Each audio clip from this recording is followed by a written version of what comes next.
கிறிஸ்துக்குள் அன்பான hope TV நேயர்களே, மீண்டுமாக இன்னொரு நாளில் உங்களை சந்திப்பதிலே மிக்க மகிழ்ச்சி அடைகிறேன். இந்த வேத தியான நிகழ்ச்சிக்கு உங்களை அன்புடன் வாழ்த்தி வரவேற்கிறேன். நாம் யாவரும் கண்களை மூடி ஜெபத்தோடு வேத வசனத்திற்குள்ளாக நாம் கடந்து செல்வோம். உங்களை நேசிக்கிற அன்பின் பரலோக பிதாவே, மீண்டுமாக நம்முடைய திருவசனங்களை தியானிப்பதற்கு கர்த்தர் கொடுத்த நேரத்திற்காக நன்றி சுவாமி. தேவரீர், இந்த நிகழ்ச்சியில் பங்கேற்றிருக்கிற அன்பான நேயர்களை கர்த்தர் ஆசீர்வதியும். அவருடைய குடும்பங்களின் தேவைகளை கர்த்தர் சந்தியும். அவருடைய உற்சாகத்திற்காக நன்றி ஏறெடுக்கிறோம். பரிசுத்தாவியினால் நிரப்போம். நீர் பேசுகிற வார்த்தையில் நாங்கள் எல்லாரும் புரிந்து கொள்வதற்கு பரலோகத்தின் ஞானத்தை கொடுத்தரலும்.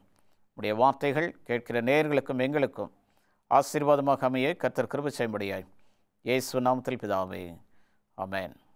கிறிஸ்துக்குள் அன்பான ஹோப் டிவி நேயர்களே, ஒரே நம்பிக்கைக்கு அழைப்பு என்றால், நம்பிக்கை என்பது ஒன்றுதான், ஒருவர் மேல் மட்டும்தான். வாழ்க்கையில் குடும்பம் நன்றாக செல்ல வேண்டும் என்றால், குடும்பம் சமாதானத்தின் பாதையில் போக வேண்டும் என்றால் நம்பிக்கை அவசியம். அதே போல் நாம் வேலை செய்கிற இடங்களில் நம்முடைய வேலை தொடர்ந்து சரியாக நல்ல முறையில் எடுக்க வேண்டும் என்றால் நம்பிக்கை தான் அவசியம். அவநம்பிக்கையோடு நாம் வேலை செய்வோமானால் நம்முடைய வேலைகள் நம்மை விட்டு பிரியக்கூடிய ஒரு சூழ்நிலைக்கு தள்ளப்படக்கூடும். வேறு வேலைகளை தேடுவதற்குண்டான வாய்ப்புகளும் நமக்கு கிடைக்கக்கூடியதாக இருக்கக்கூடும். அதே போல ஆன்மீக வாழ்க்கையில் நாம் ஒருவர் மேல் மாத்திரமே நம்பிக்கை வைக்க வேண்டும். அதுதான் நம்முடைய கர்த்தராகிய இயேசு கிறிஸ்துவின் மேல் அந்த நம்பிக்கையை வைக்க வேண்டும். நம்முடைய அழைப்புக்கு ஏற்ற நம்பிக்கையில் நாம் வாழ வேண்டும். அந்த அழைப்பு எப்படிப்பட்டது என்றால், நம்மை அழைத்தவர் பரிசுத்தர், ஆகவே நீங்களும் பரிசுத்தராக இருக்க வேண்டும் என்று வேதம் நமக்கு கற்பிக்கிறது. அப்படியானால் பரிசுத்தராகிய அந்த தேவன் நம்மை அழைத்திருக்கும் பொழுது நாமும் பரிசுத்த வாழ்க்கை வாழ வேண்டும் என்ற நம்பிக்கையின் பாதையில் நாம் நடக்கக்கூடியவர்களாக இருக்கிறோம். இந்த நம்பிக்கையிலே நாம் ஒன்றுபட்டிருக்கிறோம். தேவன் வாக்கு பண்ணிய நம்பிக்கையை கிறிஸ்துவின் மரணம் உறுதிப்படுத்துகிறது. தேவன் என்ன செய்தார் என்றால், இந்த பாவம் செய்கிற ஒவ்வொருவருக்காகவும் கிறிஸ்துவை தம்முடைய குமாரனை இந்த உலகத்திற்கு அனுப்பி அவர் மூலமாய், அவர் கல்வாரி சிலுவையில் சிந்துகிற இரத்தத்தின் மூலமாய் பாவங்கள் கழுவப்பட்டு ரட்சிப்பு கிடைக்கும் என்ற ஒரு நம்பிக்கையை தேவன் முன்னேற்பாடு செய்து வைத்திருந்தார். அதே போல் இதை தவிர எதிர்காலம் எதுவும், வேறே மார்க்கம் எதுவும் கிடையாது. ரட்சிப்புக்காக கிறிஸ்து ஒருவர் மாத்திரமே அதற்கு வழியாக காணப்படுகிறார். இந்த நம்பிக்கையை நோக்கி நாம் ஒன்றுபட்டு செல்வோம். அதை அடைய பிறருக்கும் நாம் உதவ வேண்டும் என்று வேதம் நமக்கு வலியுறுத்துகிறது. நம்பிக்கையின் ஒன்றுபடுத்தும் வல்லமையை பார்ப்பதற்கு நாம் அழைக்கப்பட்டிருக்கிறோம். அழைக்கப்பட்டிருக்கிற நீங்களும் நானும் பயத்தால் அல்ல, அன்பினால் அந்த நம்பிக்கையில் நாம் வளர வேண்டும் என்று தேவன் விரும்புகிறார். தேவ தூதரும் மனிதரும் நம்மை நோக்கி பார்த்து கொண்டிருக்கிறார்கள். நாம் என்ன செய்கிறோம், நம்முடைய நிலைமை என்ன, நாம் எப்படிப்பட்டவர்களாக இருக்கிறோம், என்ன சிந்திக்கிறோம் என்பதை எல்லாரும் நம்மை பார்த்து கொண்டிருக்கிறார்கள். நம்முடைய 2 கண்கள் உலகத்தை நோக்கி இருக்கிறது, ஆனால் உலகத்தின் கண்கள் நம்மை நோக்கி இருக்கிறது என்பதை நாம் மறக்க முடியாமல் இருக்கக்கூடியவர்களாக இருக்க வேண்டும். அப்படி என்றால், இங்கே இந்த நம்பிக்கையில் ஒன்றுபட்டு இருப்பதால் செத்து கொண்டிருக்கும் உலகத்திற்கு தேவனை பிரதிபலிக்கக்கூடிய சபையாக நீங்களும் நானும் இருக்க வேண்டும். அப்படியானால் மாண்டு கொண்டிருக்கிற இந்த உலகத்தில் அந்த மக்கள் அவர்களும் கிறிஸ்துவின் அன்பை தெரிந்து கொள்வதற்கு அந்த நம்பிக்கை மூலமாக நாம் பிறருக்கு பிரதிபலிக்க வேண்டும் என்று ஆண்டவர் உங்களையும் என்னையும் அழைத்து என்ன செய்கிறார் என்றால், தம்முடைய ஊழியத்தை நடத்தும்படி ஆண்டவர் சொல்லுகிறார். நாம் நம்புகிறதை நம்முடைய வாழ்க்கை காட்ட வேண்டும் பிறருக்கு.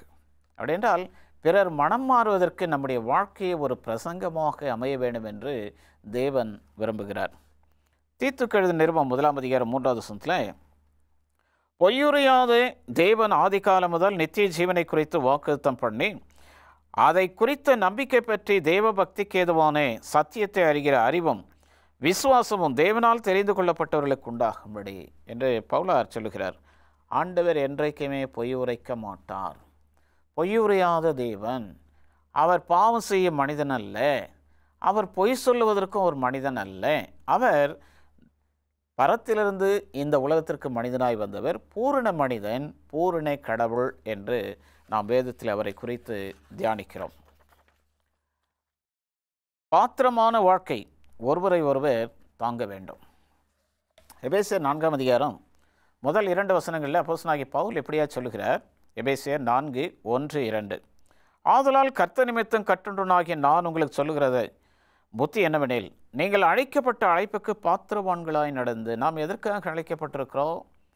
1 பேதுரு 2 வாசிக்கிறோம், அவருடைய புண்ணியங்களை மற்றவர்களுக்கு அறிவிக்கத்தக்கதாக அந்த காலத்தில் இருக்கக்கூடிய உங்களையும் என்னையும் ஆண்டவர் தம்முடைய ஆச்சரியமான ஒளிநடத்துக்கு வரவழைத்து இந்த புண்ணியங்களை மற்றவர்களுக்கு அறிவித்து அவர்களை கிறிஸ்துவனிடத்தில் கொண்டு வருவதற்காக உங்களையும் என்னையும் ஆண்டவர் அழைத்திருக்கிறார். அடுத்த வசனத்தை பார்க்கிறோம், மிகுந்த மனத்தாழ்மையும் சாந்தமும் நீடிய பொறுமையும் உடையவர்களாய் அன்பினால் ஒருவரை ஒருவர் தாங்கி. அன்போடு தேவனுடைய திருவசனங்களை மற்றவர்களோடு பகிர்ந்து கொண்டு தாழ்மையாய் சாந்தமாய் நீடிய பொறுமையுடையவர்களாய் நாம் என்ன செய்ய வேண்டும் என்றால் அந்த சத்தியத்தை மற்றவர்களோடு பகிர்ந்து கொள்ள வேண்டும். நாம் பேராசையுள்ள மோசமான கரைபடிந்த பாவிகள், ஆனாலும் நம் இச்சைகளில் அழிவதுதான் நம் முடிவு. தேவனுடைய கிருபையில் ரட்சிக்கப்பட்டிருக்கிறோம். நம் பாவத்திற்கான தண்டனையை தம்மேல் ஏற்றுக்கொண்டார் இயேசு. தமது பூரண நீதி நமக்கு தருகிறார். அப்படின்றால் நாம் அடைய வேண்டிய தண்டனையை கிறிஸ்துவானவர் அடைந்தார். நாம் பாவி என்று நமக்கு டைட்டில் கொடுக்கப்பட்டிருக்கிறது. இந்த டைட்டிலை எடுத்துட்டு ஆண்டவர் என்ன செய்தால் நீதியை நமக்கு கொடுத்து நாம் பாவமே செய்யவில்லை என்றது போல நம்மை ஆக்கி தம்முடைய மகனாக மகளாக மீண்டுமாக நம்மை அவர் ரட்சித்திருக்கிறார். இந்த நீதி மட்டுமே நமக்கு நித்திய வாழ்வை தர முடியும். நாம் நீதிமான்களாக ஆக்கப்படாவிட்டால், நான் இன்னும் பாவியாகவே இருந்தால் நான் நித்திய வாழ்வை பெறுவது கடினமான ஒரு காரியமாக இருக்கும். அப்படின்றால் நாம் பெருமை பாராட்டிட நம்மிடம் எதுவுமே கிடையாது. நாம் எதையும் கொண்டு வந்ததில்லை, எதையும் கொண்டு போவதும் இல்லை. நாம் இந்த உலகத்திலே எதையும் சாதித்ததும் இல்லை. ஆனால் அதை குறித்த பெருமை நமக்கல்ல, கிறிஸ்துவானவருக்கே அது அந்த பெருமை சேரும். காரணம், நாம் பாவம் செய்தோம், பாவத்தின் சம்பளம் மரணம், நாம் மரிக்க வேண்டும். நமக்காக கிறிஸ்துவானவர் மரித்தார். நாம் அனுபவிக்க வேண்டிய தண்டனை கிறிஸ்து அனுபவித்தார். நாம் சிந்த வேண்டிய இரத்தத்தை கிறிஸ்துவானவர் நமக்காக சிந்தினார். ஆகவே அவர்தான் என்ன செய்யணும்? பெருமை கொள்ள வேண்டும். நாம் முழுவதும் தேவனுடைய கிருபை இரக்கத்தையும் சார்ந்தவர்களாக இந்த உலகத்தில் வாழ்ந்து கொண்டிருக்கிறோம். அவருடைய கிருபை இல்லாமல் நீங்களும் நானும் ஒன்றுமே கிடையாது. காரணம், பாவம் பெருகின இடத்தில் கிருபை அதிகமாக பெருகிற்று என்று அப்போஸ்தலனாகிய பவுல் நமக்கு வலியுறுத்துகிறார். அப்படினால் தேவனுடைய கிருபை நம்மீது இருந்தபடினால் நாம் இன்னும் பாவிகளாக இருக்கும் பொழுதே தகுந்த காலத்தில் கிறிஸ்துவானவர் இந்த உலகத்தில் வந்து கல்வாரி சிலுவையில் மரித்ததினாலே தேவன் தம்முடைய அன்பை அவர் மூலமாய் நமக்கு வெளிப்படுத்தினார். அழைப்புக்கு பாத்திரமான தன்மைகள் என்ன அப்படின்னா, தாழ்மை, சாந்தம், நீடிய பொறுமை, அன்பு, இவைகள் இருக்க வேண்டும். யாரெல்லாம் அழைக்கப்பட்டிருக்கிறார்களோ அவர்களிடத்தில் இந்த காரியங்கள் இருக்க வேண்டும். தேவன் நம்மிடம் கருமையான வேலைகளை தருகிறார் என்று நாம் நினைக்கிறோம். உணவு பழக்க வழக்கங்களை சரியாக பின்பற்றணும். ஓய்வு நாளை சரியாக ஆசரிக்கணும். உணவு பழக்க வழக்கங்களில் நம்முடைய பழக்கம் எப்படி இருக்குன்னா, தேவன் எதை விலக்கி இருக்கிறாரோ சாப்பிடக்கூடாது என்று சொல்லி அதைத்தான் அதிக ருசியோடு சமைத்து சாப்பிட்டு கொண்டிருக்கிறோம். அதுதான் நம்முடைய நாவுக்கு ருசிகரமாகவும் இருக்கிறது.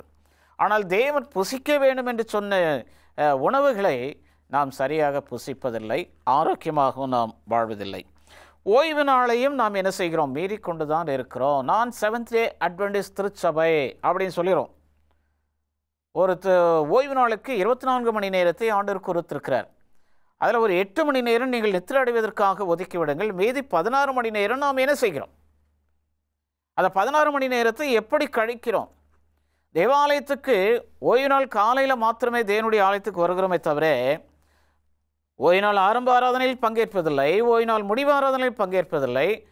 ஓய்வு நாள் ஆராதனை முடிந்த பிற்பாடு நாம் ஊழியத்திற்கு செல்ல வேண்டும் என்றாலும் நாம் ஊழியத்திற்கும் செல்வதில்லை. நாம் என்ன செய்கிறோம் என்றால் நன்றாக ஓய்வெடுக்கிறோம். அதற்கு என்ன காரணம் சொல்லுகிறோம் என்றால், ஆண்டவர் ஓய்வு நாளில் ஓய்ந்திருக்கும்படி கட்டளையிட்டார். ஆகவே நான் ஓய்ந்திருக்கிறேன். எங்கே? கட்டிலில். விதிமுறைகளை சரியாக கடைப்பிடிக்கணும். அந்த விதிமுறைகளை நாம் சரியாக கடைப்பிடிப்பதில்லை. இதை செய்தால் அழைப்புக்கு பாத்திரவான்கள் என்றும் நாம் நினைத்து கொண்டிருக்கிறோம்.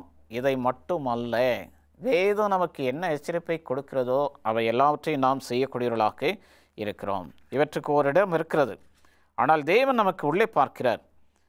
நம் உடன் சகோதரரை எப்படி பார்த்து கொண்டிருக்கிறோம்? எந்த கண்ணோட்டத்தில் அந்த உடன் சகோதரரை பார்க்கிறோம்? தேவனை எப்படி பார்க்கிறோம்? அவை சரியாக இருந்தால் தான் நம்மூலம் தேவன் கிரியை செய்ய முடியுமே தவிர நம்முடைய பார்வை சரியாக இல்லை என்றால் நம்முடைய ஒழுக்க நிதிகள் சரியாக இல்லை என்றால் நாம் மற்றவர்களுக்கு தேவனை பிரதிபலிக்கவே முடியாது. தாங்கு என்றால் சகித்துக்கொள் என்ற அர்த்தம்.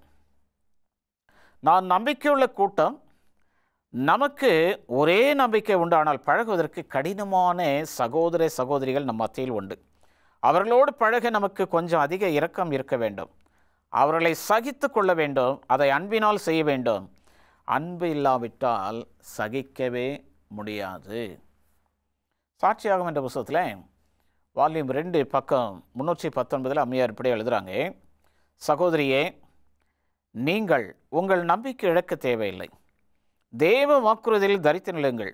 அப்படி செய்வதால் சங்கிலிகள் தெரிப்பட்டு போகும், அவன் சோதனை பலமற்று போகும். எதிரியின் குசுகுசுப்பை கேளாதீர்கள்.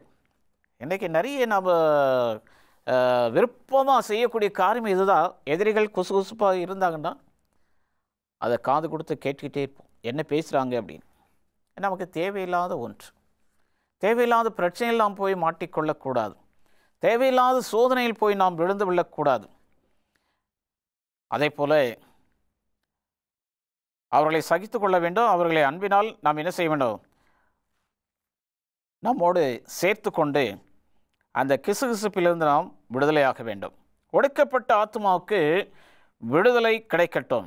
தைரியமாயிருங்கள். நம்பிக்கையில்லா உங்கள் உள்ளத்திலும் தேவனை நம்பு. என் உடலுக்கு நலன் தரும் என் தேவனை ஸ்தோத்திரிப்பேன் என்று சொல்லுங்கள். தேவன் உங்களை நேசிக்கிறார், அவரை நம்புங்கள். வருத்தமும் வேதனை தரும் காரியங்களை யோசிக்காதீர்கள். இயேசுவை யோசிங்கள். அவருடைய ரட்சிப்புக்கும் வல்லமையும் உங்கள் மேல் அவர் காட்டும் ஈடு இணைற்ற அன்பை பற்றி யோசியுங்கள். உங்கள் சொந்த விசுவாசத்தை சார்ந்து நில்லுங்கள். உங்களுக்காய் நாங்கள் நம்புகிறோம், உங்களுக்கான எங்கள் விசுவாசத்தை தேவன் ஏற்றுக்கொள்வார் என்று அவர்களுக்காக நாம் விசுவாசத்தோடு தேவனிடத்தில் போராடி ஜெபிக்கும் பொழுது கர்த்தர் அவருடைய உள்ளங்களை மாற்றுவார். நம் மூலமாய் அவர்கள் தேவனை பார்க்க வேண்டும். அதைத்தான் ஆண்டவர் விரும்புகிறார். ஒரே நம்பிக்கை, ஒரே விசுவாசம். எபேசியர் 4:4 அப்போஸ்தலனாகிய பவுல் சொல்கிறார், உங்களுக்கு உண்டான அழைப்பினாலே நீங்கள் ஒரே நம்பிக்கைக்கு அழைக்கப்பட்டது போல ஒரே சரீரமும் ஒரே ஆவியும் உண்டு. அதே போல் 5 ஒரே கர்த்தரும் ஒரே விசுவாசமும் ஒரே ஞானஸ்தானமும் உண்டு, நம்பிக்கையும் ஒன்றுதான். இந்த நம்பிக்கையில் நாம் பூரணமாகும் பொழுது நம்முடைய வாழ்க்கை அப்படியே ஸ்மூத்தாக போய்கிட்டே இருக்கும். இந்த நம்பிக்கையில் எப்பொழுது ஓட்டை விழுகிறதோ நம்முடைய வாழ்க்கை அப்படியே கொஞ்சம் கொஞ்சமாக கீழே இறங்கிவிடும். நாம் அநேக காரியங்களுக்காக நம்பிக்கை கொள்ளலாம், ஆனால் ஒரே நம்பிக்கைக்கு அழைக்கப்பட்டிருக்கிறோம். அந்த ஒரே நம்பிக்கைக்கு அழைக்கப்பட்டிருக்கிற நீங்களும் நானும் அந்த நம்பிக்கை எப்படிப்பட்டது, நாம் யார் மேல் நம்பிக்கை வைத்திருக்கிறோம், அவர் எப்படிப்பட்டவர் என்பதை நாம் அறிந்து உணர்ந்தவர்களாய் நம்முடைய வாழ்க்கையை நாம் கடத்தி செல்ல வேண்டும்.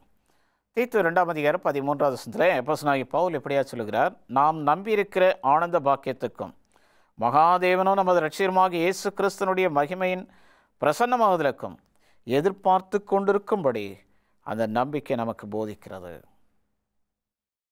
கிறிஸ்துவின் வருகைக்காக நம்பிக்கையோடு காத்திருக்க வேண்டும் என்று பவுலார் நமக்கு சொல்லுகிறார். இயேசு தம்முடைய வாக்குறுதியை நிறைவேற்ற வேண்டும் என்று ஆவலோடு காத்திருக்கிறோம்.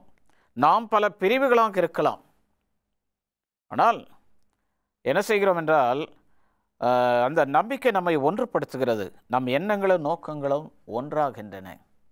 எத்தனை பிரிவுகள் இருந்தாலும் சரி, கிறிஸ்துவுக்காக காத்திருக்கக்கூடியவர்களை கிறிஸ்துவானவர் எல்லாரையும் ஒன்று சேர்ப்பார். எல்லாரையும் ஒன்று சேர்த்து அந்த நித்திய வாழ்வை அவர்களுக்கு கொடுப்பதற்கு அவர் ஆவலாக இருக்கிறார். பவுல் சமரச சன்மார்க்கவாதி அல்ல. ரட்சிப்படைய பல வழிகள் இருக்கின்றன, எல்லா வழிகளும் சிறந்தவையே என்றும் அவர் போதிக்கவில்லை. பதிலாக ரட்சிப்படைய ஒரே வழிதான் உண்டு என்பதில் உறுதியாய் நின்றார். அந்த வழிதான் கிறிஸ்துவின் வழி. யார் ஒருவன் பாவம் செய்கிறானோ அவன் இயேசு கிறிஸ்துவினிடத்தில் வரும்பொழுது கிறிஸ்து ஒருவர் மாத்திரமே பாவத்தை மன்னித்து அவனை ரட்சிக்கக்கூடிய ஒரு வல்லமை படைத்தவர். அவரிடத்தில் மாத்திரமே அந்த காரியம் நடைபெறும். கலாத்தியர் 3:27-29 வரைக்கும் அப்போஸ்தலனாகிய பவுல் எப்படியா சொல்லுகிறார், ஏனெனில் உங்களில் கிறிஸ்துக்குள்ளாக ஞானஸ்நானம் பெற்றவர்கள் எத்தனை பேரோ அத்தனை பேரும் கிறிஸ்துவை தரித்து கொண்டீர்களே. யூதன் என்றும் கிரேக்கன் என்றும் இல்லை, அடிமை என்றும் சுவாதீனம் என்றில்லை, ஆண் என்றும் பெண் என்றும் இல்லை, கிறிஸ்து இயேசுக்குள் எல்லாரும் ஒன்றாயிருக்கிறீர்கள்.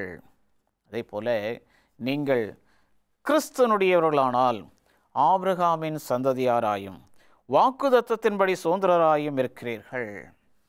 அப்படியானால் நான் கிறிஸ்துவை தரித்து கொண்டிருந்தேனால் கிறிஸ்துவின் ராஜ்யத்தை நான் சுதந்திரிக்கக்கூடியவனாக இருக்கிறேன். அந்த ஒரு பாக்கியத்தை ஆண்டவர் உங்களுக்கும் எனக்கும் கொடுப்பதற்கு அவர் ஆயத்தமாக இருக்கிறார். யோவான் எழுதின சுவிசேஷம் 17ஆம் அதிகாரம் 22வது வசனத்தில் ஆண்டவர் ஒரு நீண்ட ஜெபத்தை அந்த அதிகாரத்தில் ஜெபிக்கிறார். அதில் இந்த வசனத்தில் என்ன சொல்றார் பாருங்க, நாம் ஒன்றாக இருக்கிறது போல, அப்படின்றால் பிதாவும் கிறிஸ்துவும் ஒன்றாக இருப்பது போல நீர் எனக்கு தந்த மகிமையை நான் அவர்களுக்கு கொடுத்தேன் அப்படின்னு நம்மை குறித்து பிதாவினிடத்தில் அவர் சொல்லுகிறார். அப்படின்றால் அவருடைய மகிமையை நாம் பெற்றுக்கொள்ளக்கூடியவர்களாக இந்த உலகத்தில் வாழ வேண்டும். ஒற்றுமையை பற்றிய கருத்து தேவனுக்கு முக்கியமானது தான். ஏனெனில் தேவன் ஒருவர், சத்தியம் ஒன்று, நம்பிக்கை ஒன்று. அதனால் பூமியில் பிரதிநிதியாக இருக்கக்கூடிய சபையும் ஒன்றாகத்தான் இருக்க வேண்டும். இன்றைக்கி அநேக பிரிவுகள் இருக்கின்றன. ஆனால் யார் ஒருவன் பரலோக பிதாவின் சித்தத்தின்படி செய்கிறானோ அவனை தவிர வேறு யாரும் பரலோக ராஜ்யத்தில் பிரவேசிக்க முடியாது. விசுவாசத்தில் ஒருமை. எபேசியர் 4ஆம் அதிகாரம் 11வது வசனத்தில் அப்போஸ்தலனாகிய பவுல் இப்படியா சொல்லுகிறார், மேலும் நாம் அனைவரும் தேவனுடைய குமாரனை பற்றிய விசுவாசத்திலும் அறிவிலும் ஒருமைப்பட்டவர்களாகி கிறிஸ்தனுடைய நிறைவான வளர்ச்சியின் அளவுக்கு தக்கதாக பூரண புருஷராகும் வரைக்கும், அப்படின்றால் நாம் முழுமை அடையும் வரைக்கும் நாம் என்ன செய்ய வேண்டும்? கிறிஸ்துக்குள் இணைந்து அவரை சார்ந்து இந்த உலகத்தில் ஜீவிக்க வேண்டும். நம்முடைய வாழ்க்கை எப்படிப்பட்டது? எப்படிப்பட்ட வாழ்க்கையை நாம் வாழ்ந்து கொண்டிருக்கிறோம்? நம்முடைய வாழ்க்கையில் தேவன் இடைப்பட்டு நமக்கு செய்யக்கூடிய காரியங்கள் என்ன என்பதை நாம் புரிந்து கொள்ள வேண்டும். நீதிக்கு வழிநடத்தும் ரட்சிப்பின் விசுவாசமானது ஒவ்வொரு தனிப்பட்ட நபனுக்கும் தேவை. ரட்சிப்பு தனி மனிதனுடையது. இது கூட்டு முயற்சி அல்ல. ஐடி கம்பெனி போனால் ஒரு டீம் லீடர் இருப்பார். அந்த டீம் லீடரோடு சேர்ந்து அவரை கீழ் பணிபுரிகிற எல்லாரும் சேர்ந்து ஒரு ப்ராஜெக்டை செய்வார்கள். அது எல்லாரும் சேர்ந்து செய்யும்போது தான் அது வருகிறது. அதற்குண்டான பலன் எல்லாருக்கும் கிடைக்கும். ஆனால் இந்த கிறிஸ்துவ மார்க்கத்தில் ஒருவன் ரட்சிக்கப்பட வேண்டும் என்றால் அது அவனை சார்ந்ததே தவிர கூட்டு முயற்சி அல்ல. நான் ரட்சிக்கப்பட வேண்டும் என்றால் நான் தான் முயற்சி எடுக்க வேண்டும். என்னுடைய வாழ்க்கையில் என்னுடைய ரட்சிகராக இயேசு கிறிஸ்துவை என்னுடைய சொந்த ரட்சிகராக நான் ஏற்றுக்கொண்டு என்னுடைய பாவத்தை அவரிடத்தில் அறிக்கை செய்து அவருடைய இரத்தத்தினால் நான் கழுவப்பட்டால் ஒழிய எனக்கு ரட்சிப்பு கிடைக்காது. அல்லது என்னுடைய ரட்சிப்புக்காக இன்னொருவர் கூட்டு முயற்சி எடுக்க முடியாது. அப்படின்றால் எல்லாரும் ஒன்று சேர்ந்து ஜெபிப்போம், நமக்கு ஆண்டவர் கூட்டு ரட்சிப்பை தருவார் என்று சொல்லி யாரும் அதை சிந்திக்க முடியாது. ரட்சிப்பு தனிநபர்களுக்குரியது. அதை நாம் மறந்துவிடக் கூடாது. நம்மை ஆண்டவருக்கு ஒப்படைக்கும் போது ரட்சிப்பை நாம் பெறுகிறோம். இதை பிறருக்காக யாரும் செய்ய முடியாது. இயேசுவால் மட்டுமே இதை ஒவ்வொரு தனிப்பட்ட நபருக்கும் செய்ய முடியும். வழியை காட்டலாம், ஆனால் ரட்சிப்பை கொடுப்பது தேவனுடைய கரத்தில் இருக்கிறது. ரட்சிப்பை பெறுவதும் தனிநபருடைய கரத்தில் இருக்கிறது. வசனம் பேசும் விசுவாசம் தேவகுமாரனை அறியும் அறிவோடு தொடர்புடையதாக காணப்படுகிறது. தனி மனிதன் அல்ல, சபையாக அடைய வேண்டிய எல்லா காரியங்களையும் அந்த விசுவாசமும் அதுவாக இருக்கிறது. சபையாக சரீரமானது விசுவாசத்தில் ஒருமைப்பட்டால் ஒழிய இந்த திருச்சபை கிறிஸ்துவின் வருகைக்காக காத்திருக்க முடியாது. அந்த கிறிஸ்துவின் வருகையிலும் கூட்டு முயற்சியோடு எல்லாரும் பரலோக ராஜ்யம் போக முடியாது. நான் பரலோக ராஜ்யம் போக வேண்டும் என்றால் என்னுடைய முயற்சியில் நான் செய்ய வேண்டும். என்னுடைய முயற்சியில் நான் தனிப்பட்ட முறையில் நான் எந்த அளவுக்கு இந்த உலகத்தில் வாழ்ந்து கொண்டிருக்கிறேன், கிறிஸ்துவை சார்ந்து வாழ்ந்து கொண்டிருக்கிறேன், கிறிஸ்துவை தரித்து கொண்டு வாழ்ந்து கொண்டிருக்கிறேன் என்பதை நான் உணர்ந்தவனாக என்னில் என்ன குறைகளோ அவற்றை கிறிஸ்துவிடம் ஒப்படைத்துவிட்டு குறைகள் நீக்கப்பட்டவனாக இந்த உலகத்தில் வாழும் பொழுது கிறிஸ்துவின் வருகைக்காக நான் காத்திருக்கும் போது அந்த நித்திய ராஜ்யத்தில் நாம் சேர முடியும். நாம் மட்டுமின்றி போகாமல் இருக்க ஒற்றுமை உதவுகிறது. அப்படின்றால் ஐக்கியம் தேவை. திருச்சபையோடு ஐக்கியம் தேவை. தனியாக இருந்து நாம் எதையும் சாதிக்க முடியாது. திருச்சபையினரோடு உட்கார்ந்து தேவவசனங்களை பகிர்ந்து கொள்ளலாம், பரிமாறிக்கொள்ளலாம், மற்றவர்களோடு அதை பகிர்ந்து கொள்ளலாம், எல்லாவற்றையும் செய்யலாம். ஆனால் தனிப்பட்ட முறையிலும் நான் வேத பயிற்சி எடுக்க வேண்டும். தனிப்பட்ட முறையிலும் நான் தேவனோடு இணைந்து மெடிடேஷன் பண்ணல அப்படின்னா என்னுடைய வாழ்க்கை பூஜ்ஜியமானது.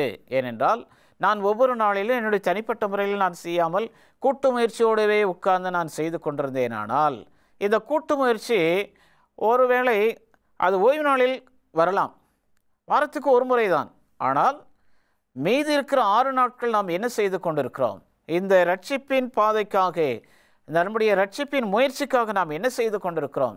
வீட்டில் அனுதினம் வேதத்தை வாசிக்கிறோமா என்பதை நாம் உணர்ந்து பார்க்க வேண்டும். ரிவ்யூ அண்ட் ஹெரால்டு ஜூலை மாதம் 10ஆம் தேதி 1881ஆம் ஆண்டில் எழுதின பத்திரிகையில் இப்படியாக எழுதப்பட்டிருக்கிறது. ஒரே இருதயமும் ஒரே மனமும் உள்ளவர்களாய் கிறிஸ்துவின் ஊழியர்கள் ஒன்றுபட்டிருக்க வேண்டும். ஒருவருக்கொருவர் ஆலோசனை பெற வேண்டும். தங்களுடைய திட்டத்தின்படி மற்றவர்கள் வேலை செய்ய வேண்டும் என்று எதிர்பார்க்கக்கூடாது. நான் சொல்கிற மாதிரி தான் செய்யணும் அப்படின்னு சொல்லிட்டு பிடிவாதத்தோடு இருக்கக்கூடாது. காரணம், அங்கே ஒன்று கூடி நாம் யோசிக்கும் பொழுது தேவ சித்தம் என்ன இருக்கிறதோ, தேவனுடைய ஆலோசனை என்னவோ அதன்படி தான் எல்லாரும் செய்வதற்கு பிரயாசப்பட வேண்டுமே தவிர தனிப்பட்ட நபர் சொல்லக்கூடிய ஆலோசனையின்படி மற்றவர்கள் செய்வதற்கு நாம் பிரயாசப்படக்கூடாது. அவரவருடைய தனித்தன்மையை காத்து கொள்ள வேண்டும். என்னுடைய தனிப்பட்ட முறையில் நான் எப்படி தேவனோடு இணைந்திருக்கிறேன்? நான் தேவனோடு பேசுகிறேனா அல்லது தேவன் பேசுகிறதை நான் கேட்கிறேனா என்று நாம் யோசித்து நம்முடைய வாழ்க்கையை நாம் நடத்தி செல்ல வேண்டும். நாம் தேவனோடு பேசுவதென்றால் ஜெபத்தின் மூலமாக நாம் தேவனோடு பேசுகிறோம். தேவன் நம்மோடு பேசுவதென்றால் வேதம் வாசிப்பதன் மூலமாக, வேத வசனத்தின் மூலமாக தேவன் நம்மோடு பேசுகிறார். அதற்கு நாம் அனுதினமும் வேதத்தை வாசிக்க வேண்டும்.